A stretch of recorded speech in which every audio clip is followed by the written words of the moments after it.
நாடாளுமன்ற தேர்தல் பிரச்சாரத்துக்காக சேலம் சென்றுள்ள முதலமைச்சர் மு.க.ஸ்டாலின் அக்ரஹாரம் கடை வீதியில் வாக்கு சேகரித்து வருகிறார். விவரங்களை தர இணைகிறார் நம்முடைய செய்தியாளர் ரமேஷ். வணக்கம். இது பற்றிய முழு தகவலை சொல்லுங்க. வணக்கம்.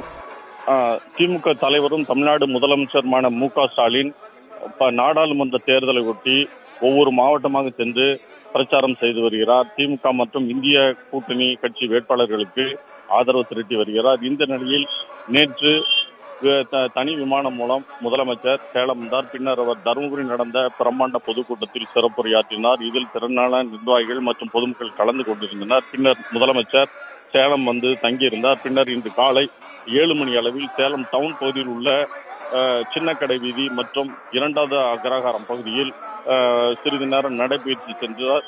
பின்னர் அந்த காய்கறி மார்க்கெட் மற்றும் மளிகை பொருட்கள் வாங்க வந்திருந்த பொதுமக்களை சந்தித்து அவர்களிடம் திமுகவிற்கு வாக்களிக்க கேட்டுக்கொண்டார்.